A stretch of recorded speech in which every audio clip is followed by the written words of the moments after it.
Smart P S C ഓൺലൈൻ്റെ daily current affairs സെഷനിലേക്ക് എല്ലാവർക്കും സ്വാഗതം. നമ്മളിന്ന് നോക്കാൻ പോകുന്നത് 2024 മാർച്ച് മാസം 22-ാം തീയതി പത്രങ്ങളിൽ വന്നിട്ടുള്ള പ്രധാനപ്പെട്ട കറണ്ട് അഫയേഴ്സ് ആണ്. അപ്പോൾ നമുക്ക് നേരെ ക്ലാസ്സിലേക്ക് പോകാം. ഒന്നാമത്തെ ചോദ്യം നോക്കാം. ആദ്യത്തെ ചോദ്യം ഇതാണ്: വേൾഡ് ഫെഡറേഷൻ ഓഫ് ഹീമോഫീലിയയുടെ അംഗീകാരം 3-ാം തവണയും ലഭിച്ചത്. വേൾഡ് ഫെഡറേഷൻ ഓഫ് ഹീമോഫീലിയയുടെ അംഗീകാരം 3-ാം തവണയും ലഭിച്ചത് ഏത് ആശുപത്രിക്കെന്നാണ്? ആലുവ ജില്ലാ ആശുപത്രി.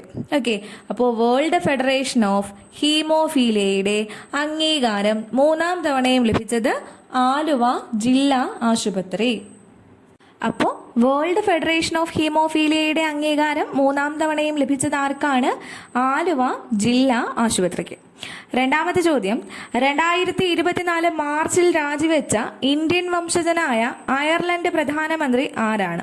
2024 മാർച്ചിൽ രാജിവെച്ച ഇന്ത്യൻ വംശജനായ അയർലൻഡ് പ്രധാനമന്ത്രി ആരാണ്? ലിയോ വരാദ്കർ. അപ്പോൾ ലിയോ വരാദ്കർ ഏത് രാജ്യത്തിന്റെ പ്രധാനമന്ത്രിയായിരുന്നോ? അയർലൻഡിന്റെ പ്രധാനമന്ത്രിയായിരുന്നോ? അദ്ദേഹം ഇന്ത്യൻ വംശജനാണ്. അയർലൻഡിന്റെ ചരിത്രത്തിലെ ഏറ്റവും പ്രായം കുറഞ്ഞ പ്രധാനമന്ത്രിയായിരുന്നു ലിയോ വരാദ്കർ. അപ്പോൾ 2024 മാർച്ചിൽ രാജിവെച്ച ഇന്ത്യൻ വംശജനായ അയർലൻഡ് പ്രധാനമന്ത്രിയാണ് ആര്?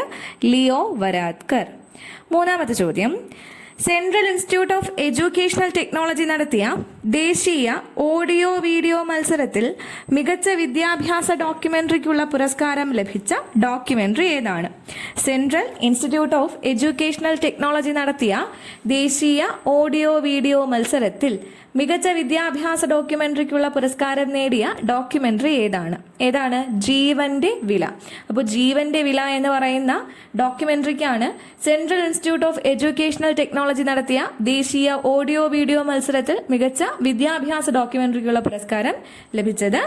ജീവന്റെ വില സംവിധാനം ചെയ്തത് ആരാണെന്ന് ചോദിച്ചു കഴിഞ്ഞാൽ അത് GS ഉണ്ണികൃഷ്ണൻ നായരാണ്. GS ഉണ്ണികൃഷ്ണൻ നായരാണ് ജീവന്റെ വില എന്ന് പറയുന്ന ഈ ഒരു വിദ്യാഭ്യാസ ഡോക്യുമെന്ററി സംവിധാനം ചെയ്തത്. അടുത്ത നാലാമത്തെ ചോദ്യം: സാഹിത്യ സാമൂഹ്യ സാംസ്കാരിക രംഗത്തെ സമഗ്ര സംഭാവനയ്ക്കുള്ള സ്റ്റേറ്റ് ലൈബ്രറി കൗൺസിലിന്റെ IV ദാസ് പുരസ്കാരത്തിന് അർഹനായ വ്യക്തി.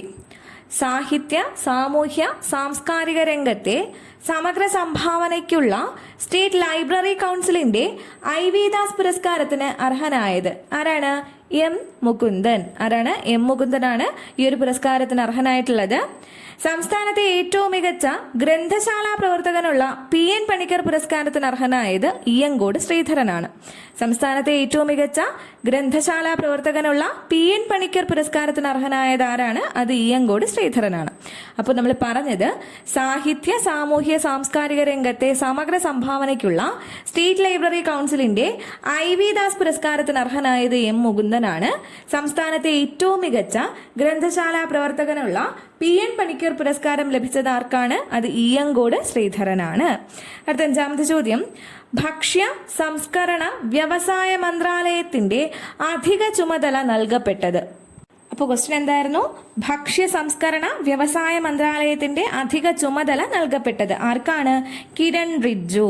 അപ്പോൾ ഭക്ഷ്യ സംസ്കരണ വ്യവസായ മന്ത്രാലയത്തിന്റെ അധിക ചുമതല നൽകപ്പെട്ടത് ആർക്കാണ്? കിരൺ റിജ്ജുവിനാണ്.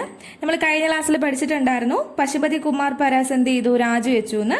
അപ്പോൾ ഈ പശുപതി കുമാർ പരാസിന്റെ രാജിയെ തുടർന്നാണ് കിരൺ റിജ്ജുവിന് ഭക്ഷ്യ സംസ്കരണ വ്യവസായ മന്ത്രാലയത്തിന്റെ അധിക ചുമതല ലഭിച്ചത്. അപ്പോൾ നിലവില് ഭക്ഷ്യ സംസ്കരണ വ്യവസായ മന്ത്രാലയത്തിന്റെ അധിക ചുമതല ആർക്കാണ് നൽകപ്പെട്ടത്? കിരൺ റിജ്ജുവിനാണ്. അടുത്ത ചോദ്യം: പ്രഥമ ഫോർമുല 4 കാർ റേസിംഗ് 2024 വേദി. പ്രഥമ ഫോർമുല 4 കാർ റേസിംഗ് 2024 വേദി എവിടെയാണ്? ശ്രീനഗറിലാണ്. അപ്പോൾ പ്രഥമ ഫോർമുല 4 കാർ റേസിംഗ് 2024 വേദി ചോദിച്ചു കഴിഞ്ഞാൽ എവിടെയാണ്? ശ്രീനഗറിലാണ്. ഏഴാമത്തെ ചോദ്യം: പാരീസ് ഒളിമ്പിക്സിന്റെ ഉദ്ഘാടന മാർച്ച് പാസ്റ്റിൽ പങ്കെടുക്കുന്നതിൽ വിലക്ക് ലഭിച്ച രാജ്യങ്ങൾ. 2024 പാരീസ് ഒളിമ്പിക്സിന്റെ ഉദ്ഘാടന മാർച്ച് പാസ്റ്റിൽ പങ്കെടുക്കുന്നതിന് വിലക്ക് ലഭിച്ച രാജ്യങ്ങൾ ഏത് രാജ്യങ്ങളാണ്? റഷ്യയും ബെലാറസും. അപ്പോൾ 2024 പാരീസ് ഒളിമ്പിക്സിന്റെ ഉദ്ഘാടന മാർച്ച് പാസ്റ്റിൽ പങ്കെടുക്കുന്നതിന് വിലക്ക് ലഭിച്ച രാജ്യങ്ങൾ ഏതൊക്കെയാണ്? റഷ്യയും ബലാറസുമാണ്. 2024 ഒളിമ്പിക്സിൽ റഷ്യ, ബലാറസ് താരങ്ങൾക്ക് സ്വതന്ത്ര താരങ്ങളായി മത്സരിക്കാനേ അനുമതിയുള്ളൂ. ഓക്കെ, അപ്പോൾ 2024 പാരീസ് ഒളിമ്പിക്സിന്റെ ഉദ്ഘാടന മാർച്ച് പാസ്റ്റിൽ പങ്കെടുക്കുന്നതിൽ വിലക്ക് ലഭിച്ച രാജ്യങ്ങളാണ് റഷ്യയും ബലാറസും. അടുത്ത് 8ാമത്തെ ചോദ്യം നോക്കാം. ഇന്നത്തെ ദിവസത്തിന്റെ പ്രത്യേകതയാണ്. എന്താണ് മാർച്ച് 22ന്റെ പ്രത്യേകത? ലോക ജലദിനം. അപ്പോൾ ലോക ജലദിനം എന്നാണ്? മാർച്ച് 22-നാണ്. അപ്പോൾ മാർച്ച് 22ന്റെ പ്രത്യേകത എന്താണ്? ലോക ജലദിനം. അപ്പോൾ നമ്മൾ 2024 ലോക ജലദിനത്തിന്റെ പ്രമേയം കൂടി പഠിക്കണം. എന്താണ്? Water for peace. അപ്പോൾ വാട്ടർ ഫോർ പീസ് എന്നുള്ളതാണ് 2024 ജലദിനത്തിന്റെ പ്രമേയം. അപ്പോൾ എന്നാണ് ലോക ജലദിനം? മാർച്ച് 22. ഇന്ത്യൻ സ്റ്റീൽ അസോസിയേഷന്റെ പുതിയ പ്രസിഡന്റായി തിരഞ്ഞെടുക്കപ്പെട്ട വ്യക്തി ആരാണ്? ഇന്ത്യൻ സ്റ്റീൽ അസോസിയേഷന്റെ പുതിയ പ്രസിഡന്റ് ആരാണ്? നവീൻ ജിൻഡാൽ. ആരാണ്? നവീൻ ജിൻഡാൽ ആണ് ഇന്ത്യൻ സ്റ്റീൽ അസോസിയേഷന്റെ പുതിയ പ്രസിഡന്റ്. അപ്പോൾ ഇന്ത്യൻ സ്റ്റീൽ അസോസിയേഷന്റെ പുതിയ പ്രസിഡന്റ് ആരാണ്? നവീൻ ജിൻഡാൽ ആണ്. ആരാണ്? നവീൻ ജിൻഡാൽ. 10ാമത്തെ ചോദ്യം. സംഗീത സംവിധായകനായ ഇളയരാജയുടെ ജീവിതം ആസ്പദമാക്കി പുറത്തിറങ്ങുന്ന ചിത്രത്തിൽ ഇളയരാജയായി വേഷമിടുന്നത് ആരാണ്?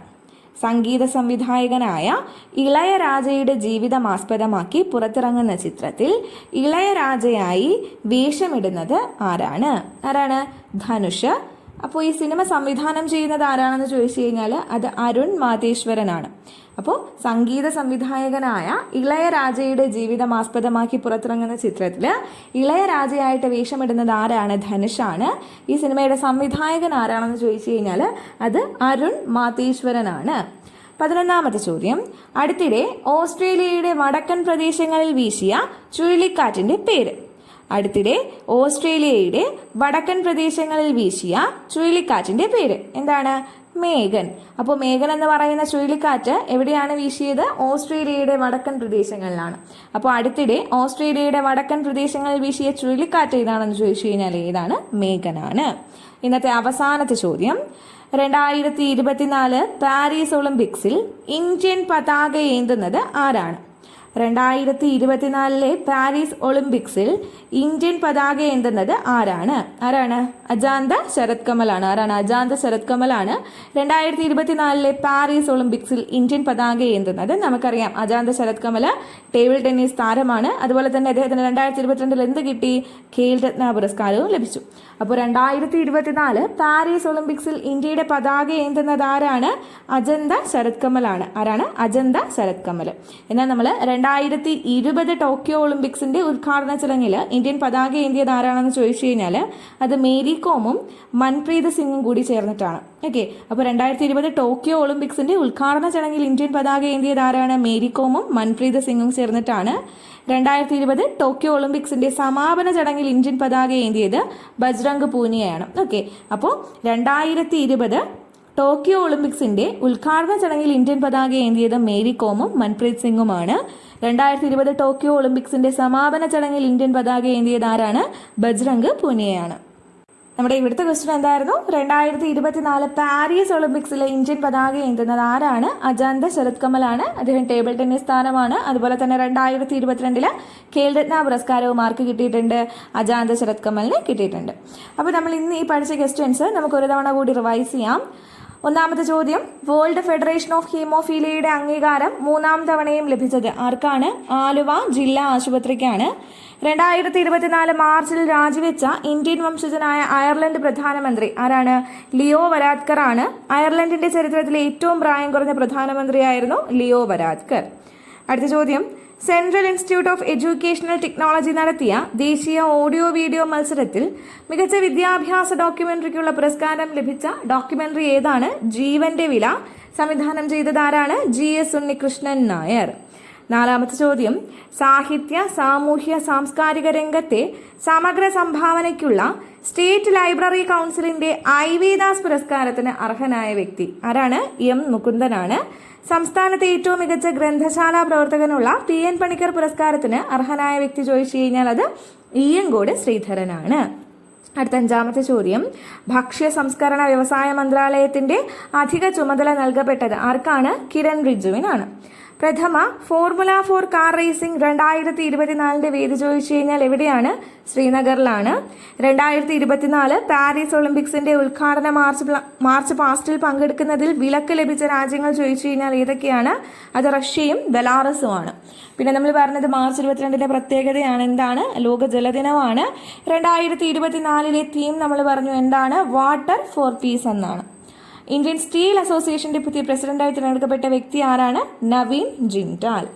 സംഗീത സംവിധായകനായ ഇളയരാജയുടെ ജീവിതം ആസ്പദമാക്കി പുറത്തിറങ്ങുന്ന ചിത്രത്തിൽ ഇളയരാജയായി വേഷമിടുന്നത് ആരാണെന്ന് ചോദിച്ചു കഴിഞ്ഞാൽ ആരാണ്? ധനുഷാണ്.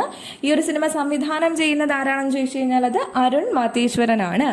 അടുത്തിടെ ഓസ്ട്രേലിയയുടെ വടക്കൻ പ്രദേശങ്ങളിൽ വീശിയ ചുഴലിക്കാറ്റിന്റെ പേര് എന്താണ്? മേഘൻ. അവസാനത്തെ ചോദ്യം, 2024 പാരീസ് ഒളിമ്പിക്സിൽ ഇന്ത്യൻ പതാക ഏന്തുന്നത് ആരാണ്? അജാന്ത ശരത് കമലാണ്. അദ്ദേഹം ടേബിൾ ടെന്നീസ് താരമാണ്. 2022 അദ്ദേഹത്തിന് എന്ത് കിട്ടി? ഖേൽ രത്ന പുരസ്കാരം കിട്ടി. അപ്പോൾ നമ്മൾ ഇന്ന് പഠിച്ച കാര്യങ്ങൾ എല്ലാവർക്കും മനസ്സിലായി കാണുമെന്ന് വിചാരിക്കുന്നു. പുതിയൊരു CA സെഷനിൽ വീണ്ടും കാണാം.